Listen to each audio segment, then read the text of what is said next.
نن هم موږ ټوله نړۍ ته وایو چې نور کلار شئ زموږ نه، نور زموږ د خاورې نه کلار شئ. کنې داسې جواب به درته میلاو شي چې احمدشاه ابدالي نه به هم کیسه ورتېره شي، په هغه نه به هم کلک درسره. که د چا دا خیال وي چې دا خاوره ته به په اسانه د دغې خاورې په وینو په اوښکو باندې موږ ډالر وګټو، والله چې نور خو نشي ګټلی، خو تیر دی چې کوم خوړلی دي هغه به هم الټی کوې او راچوو یې درنه، هغه به هم پی ټي ایم ستاسو نه ووټ نه غواړي، ووټ په چې چا ته خوښ وي هغه ته ورکوه. پی ټي ایم جرأت غواړي، ننګ غواړي د خپلې خاورې دپاره. انشاءالله مقابله جاري ده. خپله خاوره ورته ودرېږئ، په خپله وطن به ورته ودرېږو، مقابله کوو د هر څه، هېڅکله د خپلې خاورې نه ووځو نه. دلته د پولیس والا شهیدان کې یوه پې جنډې ولګوي او درې ګول ګول د ګلونو چې کوم غوي هغه پې کېدي، بس خبره ختمه، بس وینې توی شوې، ارزانې وینې وې، هېڅ تپوس یې نشته دی. په جنګ کې ورته فایدې دي، په جنګ کې ډالرې ګټلی شي، په جنګ کې پاپا جون جوړولی شي، په جنګ کې په آسټرالیا کې جزیرې اخیستلی شي.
چمتو یې، تکړه یې، خپله خاوره ته امن راوړو، دهشتګردي ختموو، د خپلې خاورې نه هر غاصب شړو. محترمو، کوه دامان، شاکره، نواب کوټ کې نن د دې سیمې ولسونه راټول شوي دي. دلته د پښتنو درنې قبیلې آبادې دي، هغه په یوه مقصد راټول دي، د خپلې خاورې امن او خوشحالي غواړي. زه بیا یو ځل خپلې خبرې تکراروم، زمونږ د امن زمونږ د وطن تر ټولو لوی مفاد دی، امن زمونږ د وطن تر ټولو لویه ګټه ده،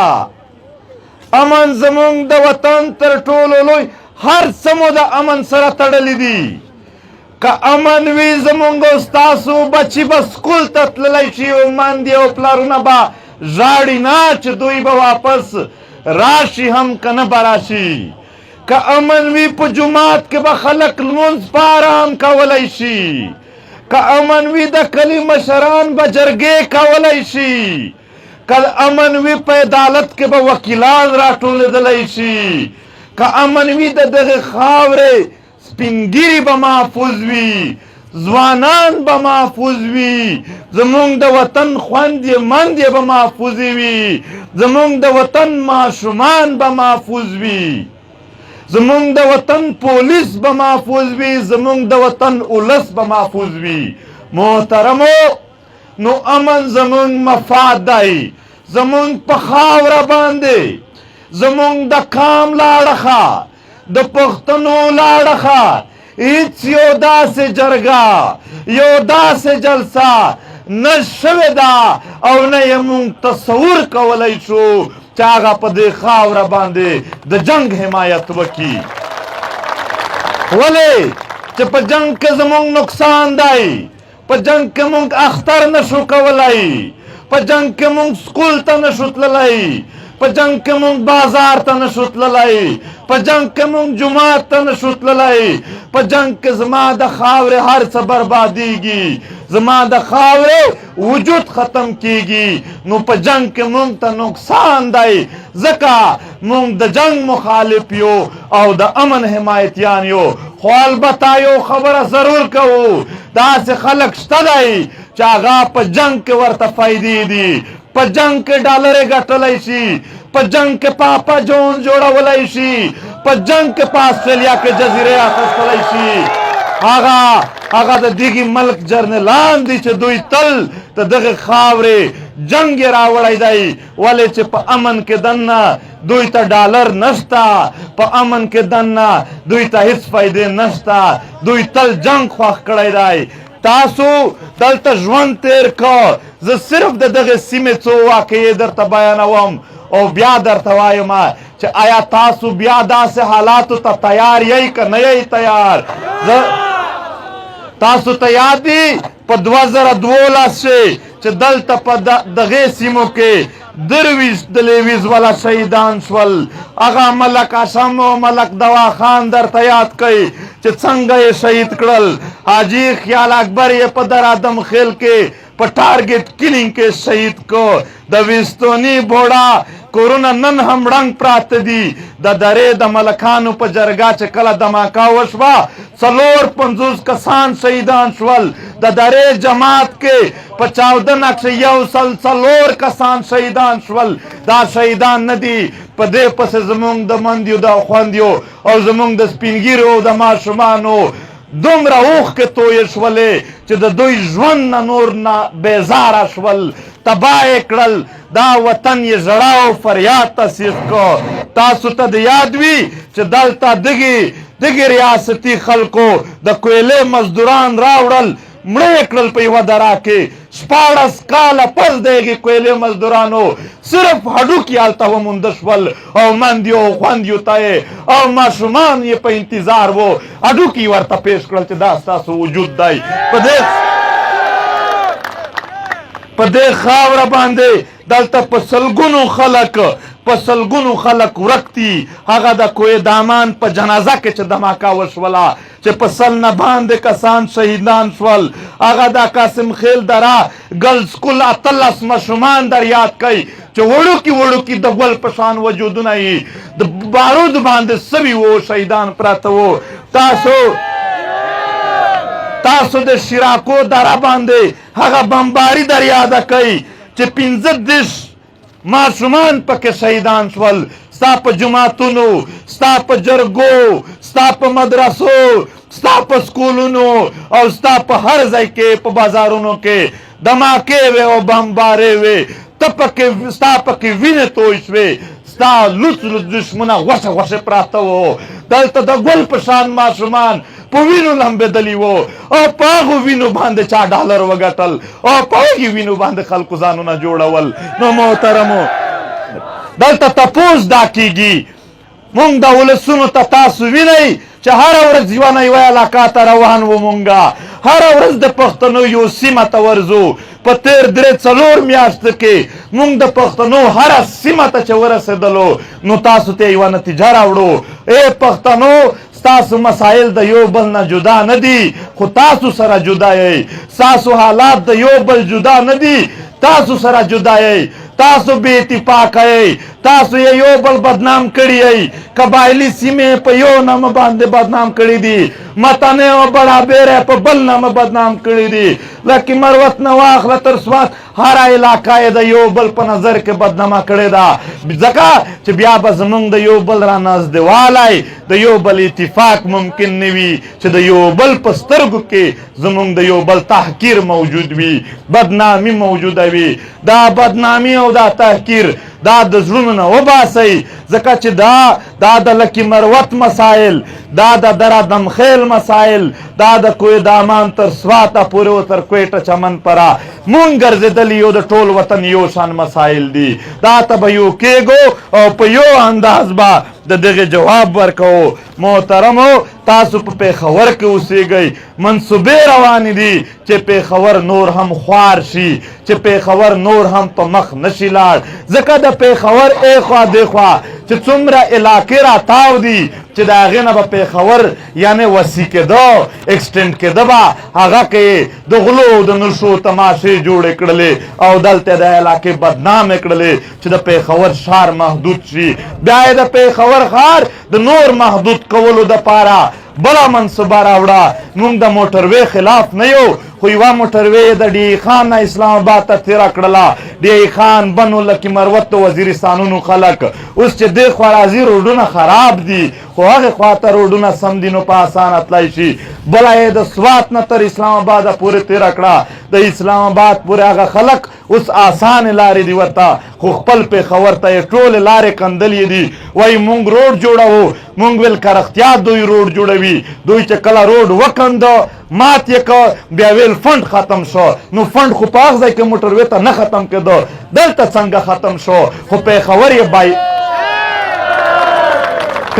بایپاس شو په یو انداز یې محدود کو د ده نه تاو چې څومره سیمې دي هغه یې بدنامې کړلې چې په هغه کې څوک آبادي نه وکړي یو تعلیم یافته سړی هلته ژوند نه وغواړي او بیا یې بایپاس کو ایخوا دیخوا یې د پښتنو نه روډونه تیر کړل دا یو فطرت دی چې یو ډاکټر ستا نه 80 کیلومیټر لرې دی او یو 10 کیلومیټر لرې دی 10 کیلومیټره ته روډ نشته 80 کیلومیټره ته روډ شته نو مریض به ته چیرې وړې چیرې بیا په 10 کیلومیټره کې په پیدل او په کچا مزلونو کې وړې خو خلک به هغه ځای ته وړي چې چېرته پوخ ځای وي پوخ روډ وي داسې به د دغې وطن هغه بایپاس یو لګیا دی یو منصوبه انداز سره د پښتنو هغه مرکزي ښار هم په دې انداز بدلیږي بل خواته په تا باندې د بادامنې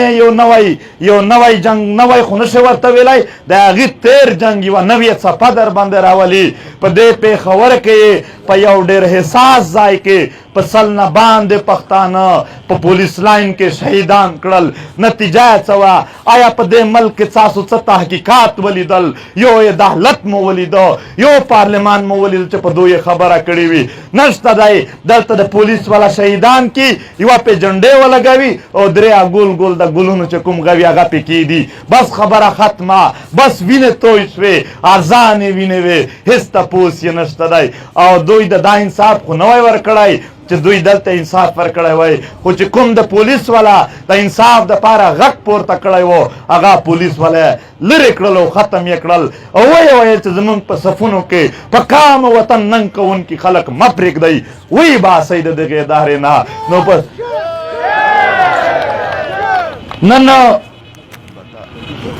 نن په ډان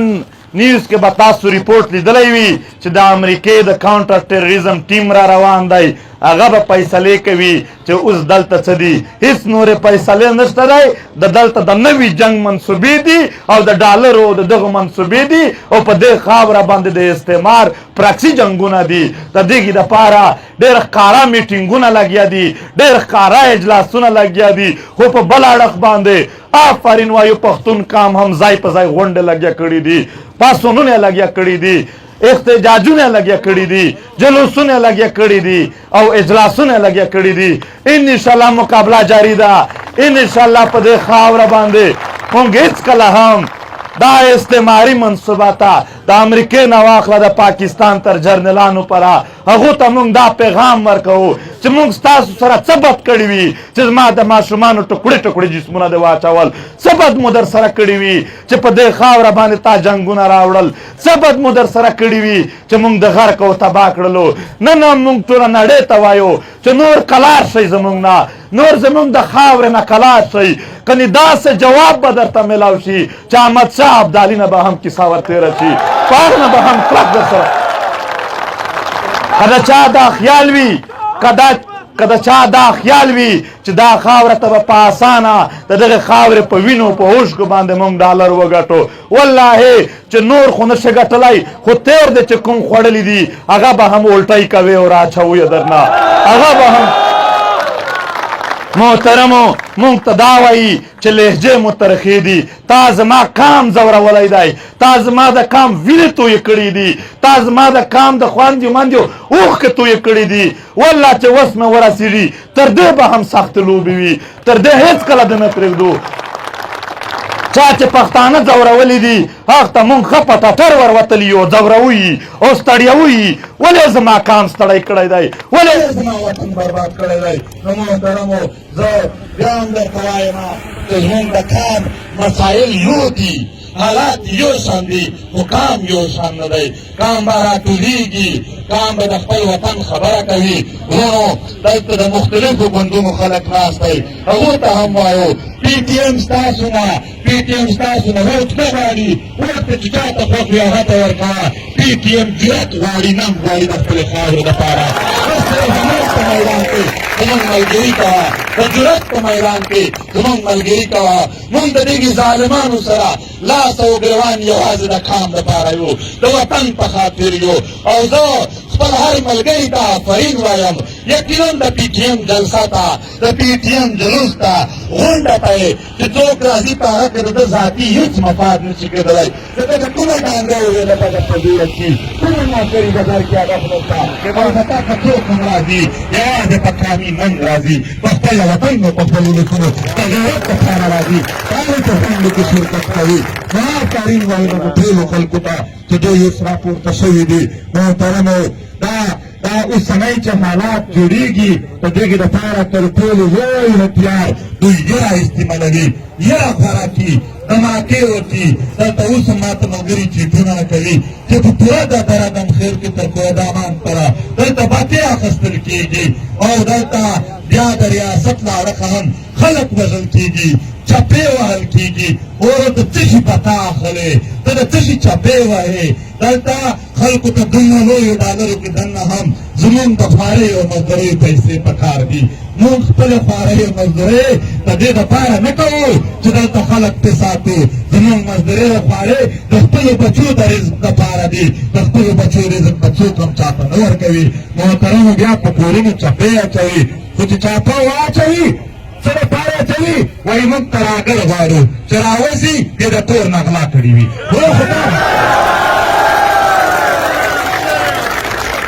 ډېر که تراګري چې غواړې نو زما د ګاډر ټرن نه واخله، د صندوقونو تر سامان پره په هغه کې تاسو لیدلي دي.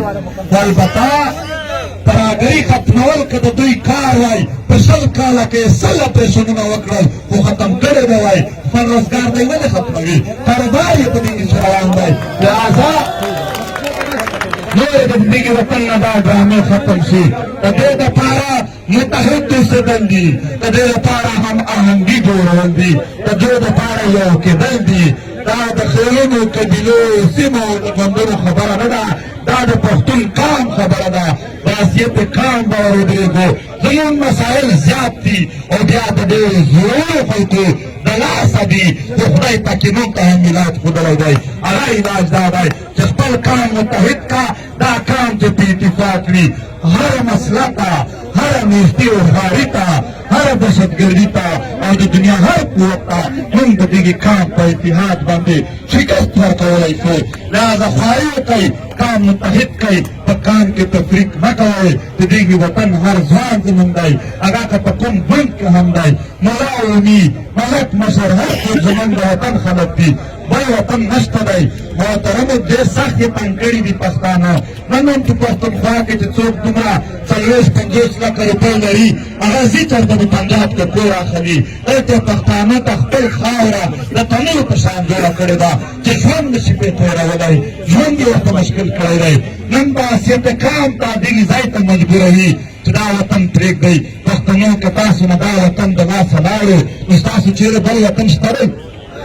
بل وطن نشته دی ستاسو. په خپله خاوره ورته ودرېږئ، په خپله وطن به ورته ودرېږو. مقابله کوو دا څه هېڅکله د خپلې خاورې نه ووځو نه. 50 لکه روپۍ پرېږده چې 50 توره هم وي، په خپله خاوره ابادوو، په خپله خاوره جوړوو، په خپله خاوره واچه کوو. همدا وایو چې هېڅکله به هم ستاسو تحریک ستاسو په مفعالاتو کمپیوټر نه کېږي. هر یو هر باکه استعمالېدله که موږ ته د کرسۍ افرونه کېدل که د پیسو افرودونه کېدل که جیلونه وو که شهیدان کېدل وو خو 5 کاله کې هم درته ثابته شوله چې ګولۍ زموږ ملګرو په سینې وخوړلې جیلونه یې تېر کړل هر قسم حربات استعمال شوه نن هم دی نه په ډګر ولاړ دی او د خپل خاورې د وطن خبره کوي تاسو د خپل تحریک سره ودرېږئ دا تحریک ستاسو دی دا تحریک د یو فرد نه دی دا تحریک د یو سیمې نه دی دا تحریک د یو ګوند د یو پارټۍ نه دی دا د ټول قام دی د قام هر وګړی په هر ځای کې ما په لاره کې راودرولی چې دا کار داسې ولې او داسې ولې ځکه هم چې تپوس حق لري ولې چې دا د ټول قام تحریک دی او موږ خوشحال یو چې ټول قام منیس القوم موږ ته ډېر غټ سپورټ راکړی دی او راکوي آخري خبره دلته کوو دلته د دوو قومونو په منځ کې په ځمکو باندې جګړه ده د اکاخیل او د متني په منځ کې ورور اکاخیل او متني دا پښتانه دي ژبه یوه ده تاریخ یو دی مسایل یو دي د دوی په نفاق کې د یو هم ګټه نشته د دوی په اتفاق کې د دواړو ګټې دي لہذا موږ دا دومره لویه مجمع دوی دواړو ته خواست کوو چې جنگ نه امن تربورولي نه ورورولي مسله جوړول نه حل کول موږ خواست ورته کوو چې دوی د دا لانجه ختم کی او د ورونو په شان د یو بل ته غاړه ورکي او د دغه خاورې د مسایلو په ختمولو کې دی راټول شي موږ به هم ټول د دوی سره ولاړ وو نو ډېره مننه کوو خوشحال اوسئ وطن مو دی بیا بیا به سره مخ